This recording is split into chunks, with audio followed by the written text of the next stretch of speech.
নমস্কার। যারা আমার এই ভিডিও দেখছেন তাদের কাছে একটাই অনুরোধ, আপনারা যে কোনো ব্র্যান্ডের এসি কিনুন, প্রথম ইনস্টলেশন সার্ভিস সেন্টার দিয়েই করাবেন। কেননা এই যে এসিটা দেখছেন, এই এসিটা সবে 5 দিন ইনস্টল হয়েছে, এর মধ্যেই সার্ভিস সেন্টারে কল বুক করেছে।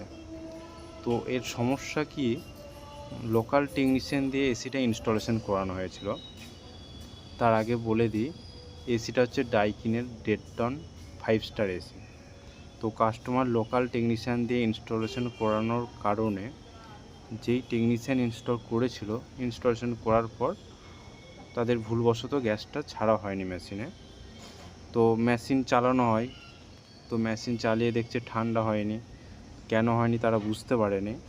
তো এইভাবে 5টা দিন কেটে যাওয়ার পর কাস্টমার বিরক্ত হয়ে আমাদের ডাইকিন টোল ফ্রি নম্বরে কল বুক করে। কল বুক করার পর কলটা আমাকে সার্ভিস সেন্টার থেকে দিয়েছিল, আমি ভিজিটে গিয়েছিলাম। প্রথম দিনে আমি চেক করলাম পুরো মেশিন। প্রথমে আমি কোনো সমস্যাই বুঝতে পারিনি কী কারণের জন্য কম্প্রেসার চলছে না। তো অনেকক্ষণ চেক করার পর দেখলাম যে গ্যাসটাই এরা ছাড়েনি। তো গ্যাসটা না ছাড়ার কারণে বন্ধ থাকা অবস্থায় এসিকে চালানো হয়েছে, সে কারণের জন্য কম্প্রেসারটা নষ্ট হয়ে যায়।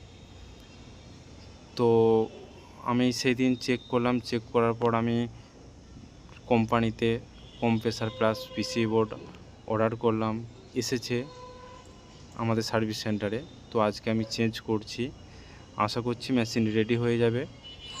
তো যেটা বলার জন্য এই ভিডিওটা বানানো, যে কোনো কাজ করাবেন সবসময় সার্ভিস সেন্টারে ছেড়ে দিয়ে করাবেন, লোকাল টেকনিশিয়ানদের একদম কাজ করাবেন না। এখন যেসব মেশিন সব ইনভার্টার টেকনোলজির মেশিন, লোকাল টেকনিশিয়ান কাজ করতে পারবে না, কারণ ওদের কাছে কোনো ট্রেনিং থাকে না, প্লাস আপনি পার্টসও অ্যাভেলেবেল পাবেন না। তো মাঝখান থেকে আপনারাই হ্যারাসমেন্ট হবেন। Thank you. ভিডিওটা ভালো লাগলে লাইক করে দেবেন।